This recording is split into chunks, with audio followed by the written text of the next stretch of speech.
morning. Welcome back to Lindsay Maker Homestead.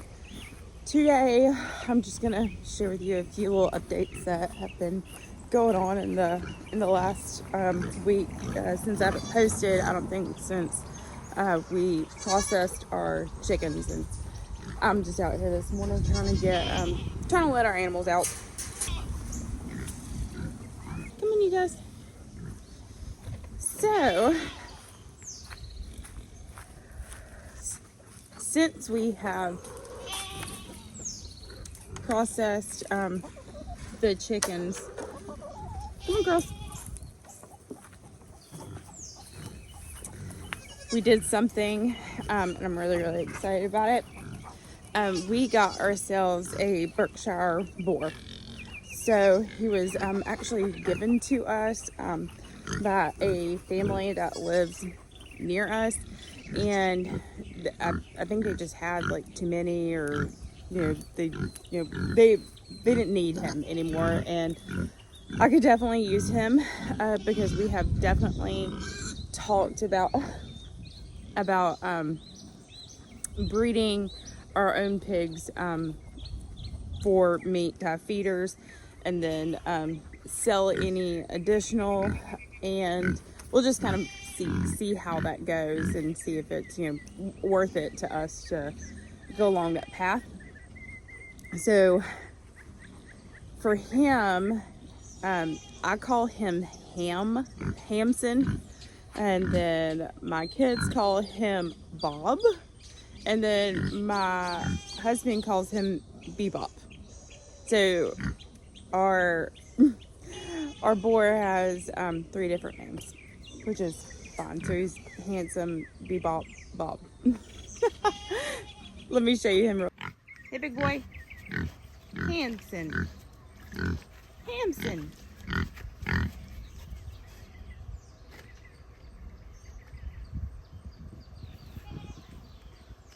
You want to show everybody what a good boy you are?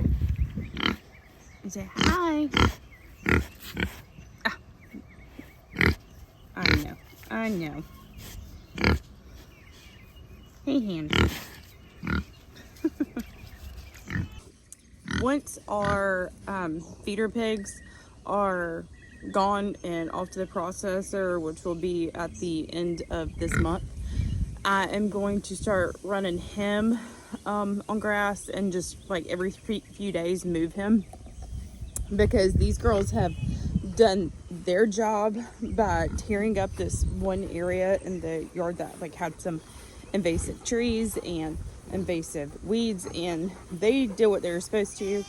And now I'm gonna let that ground rest, and I will take him and move him around without letting him like tear up the grass entirely. Like it'll kind of be like a pasture raised version on grass.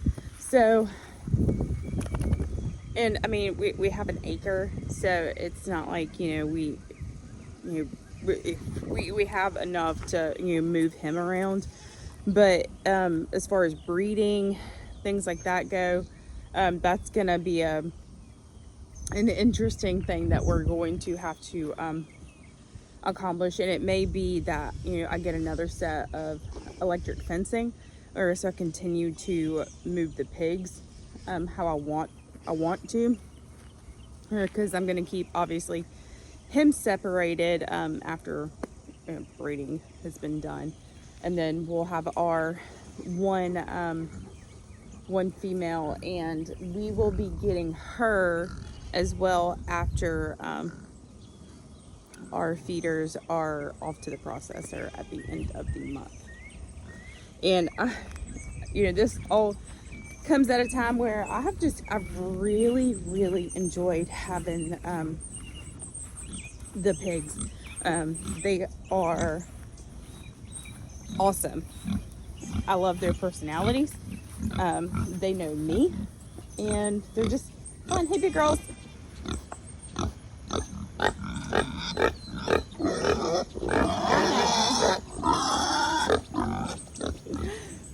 But so as far as the area that they are in, I've let them,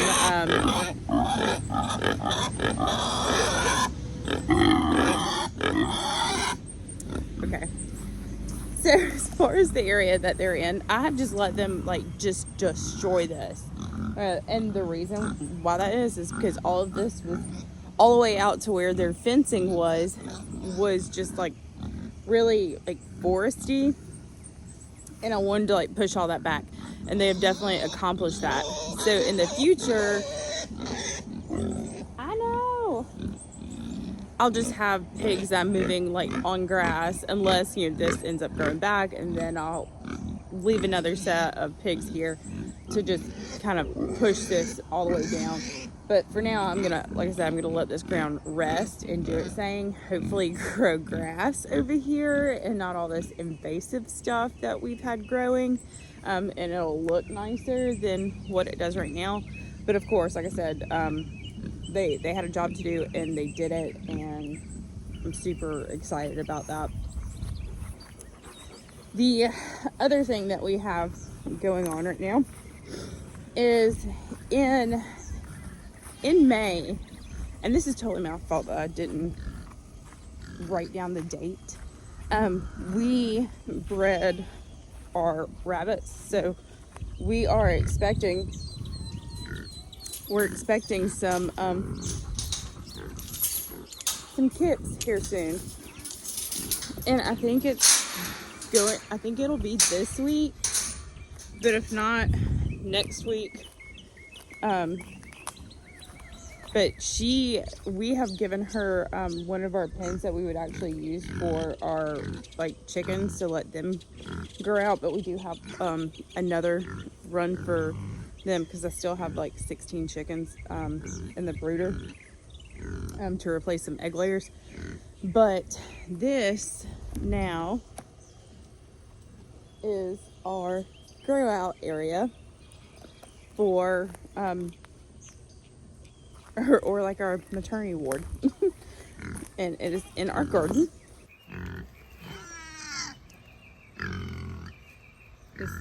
This is just morning sun coming in here. Usually closer to lunchtime, the sun, when it's over the top right here, she gets plenty of shade in here, but this morning sun is kind of what she's hiding from. But yeah, her original kennel is in there. I'm just using this litter box, an old litter box, and she's been throwing some of that shavings around, and we have wire on the bottom right here, and then we also have hardware cloth on the sides. So we are hoping that this works out. She has very much enjoyed this, and I really enjoy letting them run. The goal with this as well is to give our rabbits more of an area to run and to also be protected, and I think that we're going to accomplish that with this. And if we wanted to, we could also like pull this out of the garden. It really wasn't hard to get it in here, and we can just kind of I guess like rabbit tractor it throughout the yard, so that way they get plenty of grass and just a different space to kind of live and to run. Now, just kind of walking through the garden. The garden morning walks are they've really become my favorite because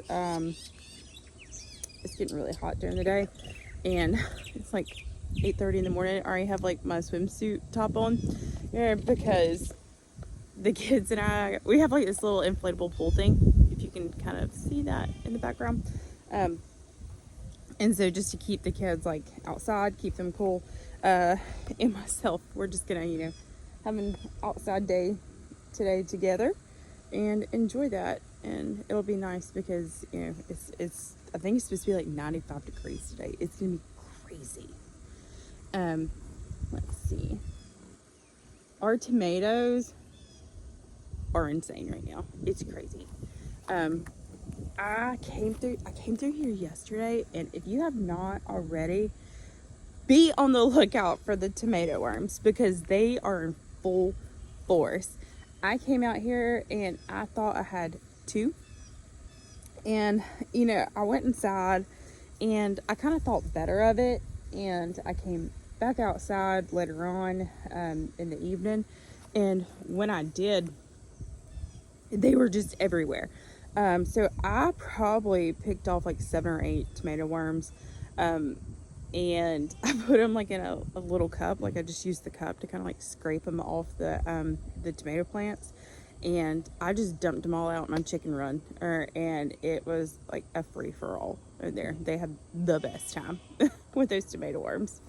So I am definitely going to be on the lookout for that. And I am going to be on the lookout for squash bugs because it's getting that time of year. And if you don't know, a squash bug will like decimate your squash plants very, very quickly. So you have to be on the lookout for these things, and that's what I'm trying to do.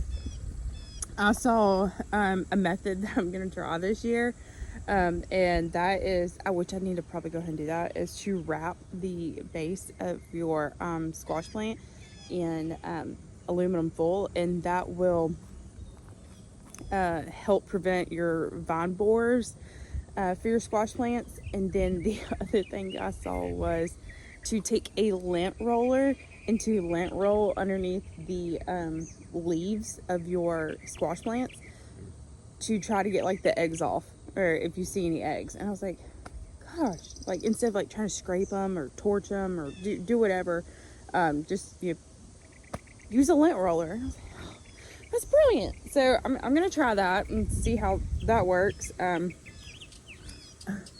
I have not seen any squash bugs as of yet, but they are coming. I know, like, I will not be missed from the squash bugs this year. I know they are coming for me and my squash and my garden. I've gotten them every year, and we do organic gardening, so I have never sprayed a pesticide in my garden. Yeah, I can. And I know there's organic things out there, but I just choose not to. And I would if I had like a severe problem to where it was just gonna like kill my entire crop for the whole year or something. But I would definitely try something that was organic first, and trying something like as simple as hey, like I could get all these eggs off with a lint roller. Why not? Instead of going to buy $30 worth of things that are terrible for your garden. Another thing that I wanted to talk about today was my tomato plants, especially the ones like over in here, and they're like, I'm kind of like trellising them up, and I had picked some yesterday that looked like they may have had like a bacterial speck on them. And I just like I have a like a homesteading Facebook group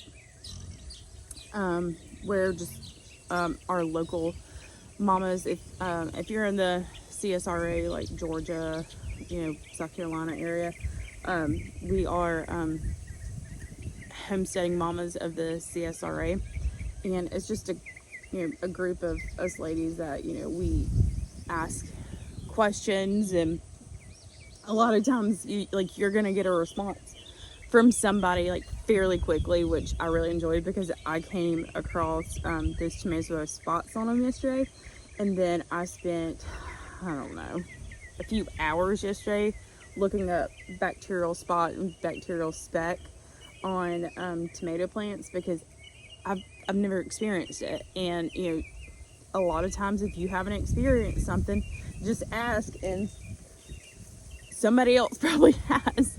So I create that group to also help inspire and teach other people things that I do know, and to ask questions and to learn from others that know more than I do or know something that I don't know.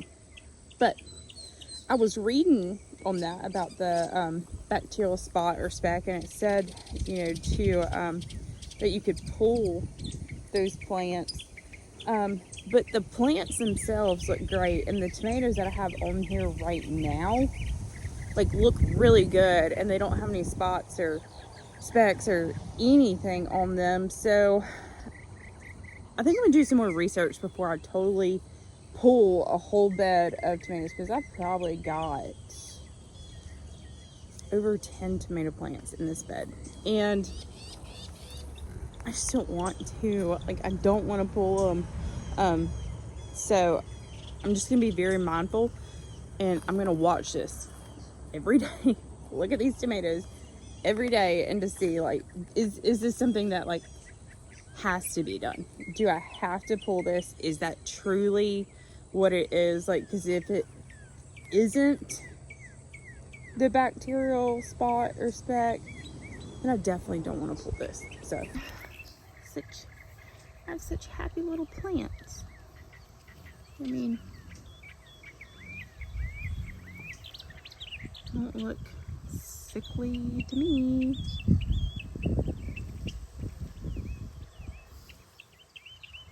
I mean, I don't see anything on these. These are looking great.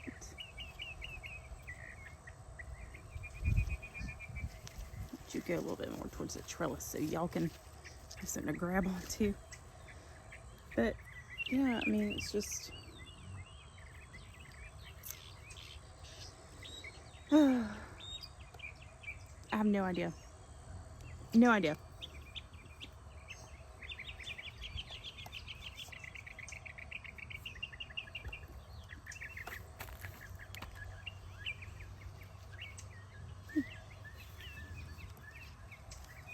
The plants themselves look really good.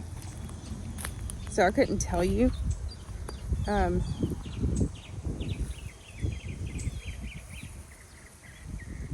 couldn't tell you, officially what something is. Holy smokes. It's a tiny potato. I'm gonna throw it back in the ground. Let it continue to do its thing. Remember where I planted my red potatoes versus my yellow gold potatoes. So that tells me that this bed over here is going to be my red potatoes, because they're just so fun popping out the ground that I just politely said get back in there. Because they're not quite ready yet. I do think that it's a good possibility that a deer has been jumping this fence, and I think that deer bedded down in my potato bed. I mean, look at this. Doesn't it look like something came in late in here? Took a nice little nap. Because my plants aren't done. It's the same way over there. I know that area over there, something came in, laid down. And so I'm almost positive. It has to be a deer. It has to, right? Huh. Some beautiful squash plants. I have some. I just went ahead and threw some in to fill out the bed and stuff, and I wasn't expecting all the seeds to take, but they did. That'll be fine though. We'll survive. Do see some leaves I need to come in here and trim off. I mean, everything just looks so good, and I just couldn't be happier. I came through here and harvested a ton of squash yesterday, but there's already there's so much more coming. And then here's our other little tomato jungle. We have two areas of tomatoes. We have what I consider the tomato jungle, which is this whole section of tomato plants that started out beautiful, and I had staked them, and then I was like, because they're not gonna survive, because we had a terrible storm came over and knocked them over. And like, I know like tomatoes can grow horizontally, like to the ground, like you can just like plant a tomato, just like the plant, and it'll grow roots. But I just, I don't know. They didn't look good. Like, they just didn't look good, but they really showed me. And now I have this whole tomato jungle, and then I have my tomato bed, which is my raised garden bed that has a trellis for the tomatoes. So they look good, and I've been saving like the banana peels and things like that for the beds. And I came out here and a few days ago actually, and poured all that banana peel water in here for my tomatoes. And now we're, oh my gosh, I was fixing to walk out of the garden, and I just noticed that some of our blueberries are turning blue, and I'm so excited. Would you look at that? This is so exciting.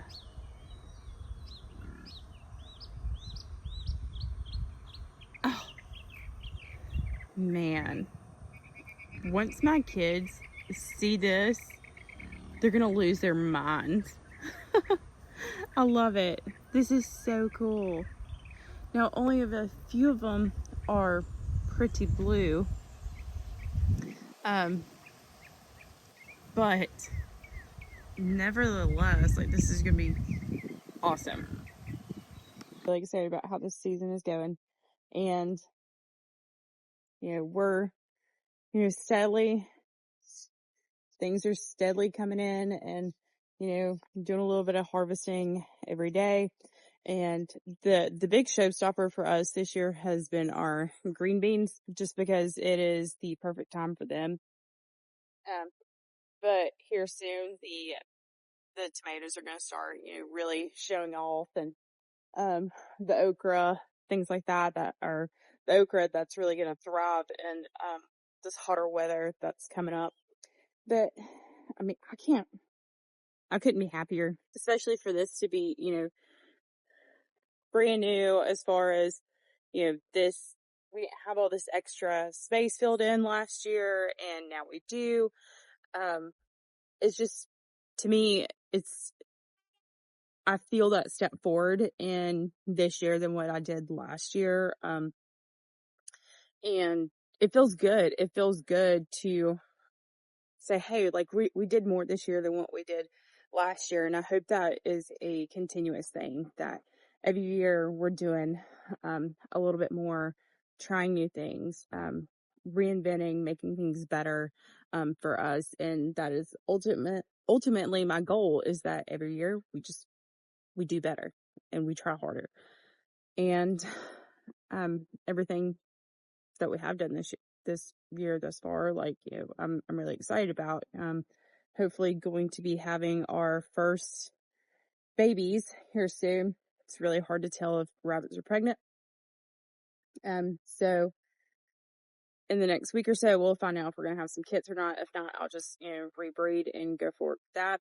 We have gotten the feeder pigs, which we have never done before, but I'm really, really excited about. We've already went in half on half a cow, and now we have a boar that we're going to eventually do some breeding once we get our female in. And those are some new things that we've done, already in the first 6 months of this year, that we didn't do last year. We never have done. So this is really exciting, and I'm really looking forward to it. And unfortunately, the duck thing didn't work out for us, and that's okay. Maybe it's not a right now thing. and that'll be fine because there are some things that I want to get better in, and I really need to focus on doing the rabbit thing, focusing in on the pigs because these are two protein sources that I can bring in for our family and not have to worry about anything else for now. So like get really really good at that, and obviously I won't know everything always, but just using that as a good focus this summer between my pigs, the rabbits, the garden, and just taking care of everything else. Because we've already done our chickens for the year, and gathering more knowledge to make that better for next year, the rest of this year, whatever it may be. Hold on.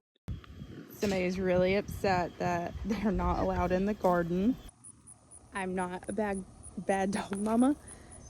Our yellow lab Dutton just really really likes fresh fruit and vegetables, and I don't want him in the garden trying to eat everything. So he's not allowed in.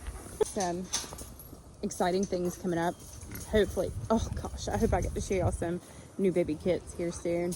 And kind of go through that journey and that process together. It will happen, I'm just hoping it happens sooner and later because I hope that she is definitely pregnant and will be having her kit soon. So we'll see. And I've been kind of relearning some things because I haven't looked at it in a while about breeding rabbits, taking care of the kits, and the mom and things like that. And Tillstone Homestead on YouTube, she had a lot of great information, so I was rewatching some of her videos last night, and I was like, okay, yeah, like it just got me like revamped and re-excited for this. Hold on, Dut. For this process and this new journey, so stay tuned because hopefully we will have some cute little baby rabbits. I'm gonna go get our kiddos ready for some outdoor fun. Y'all have a wonderful rest of your day. Happy homesteading.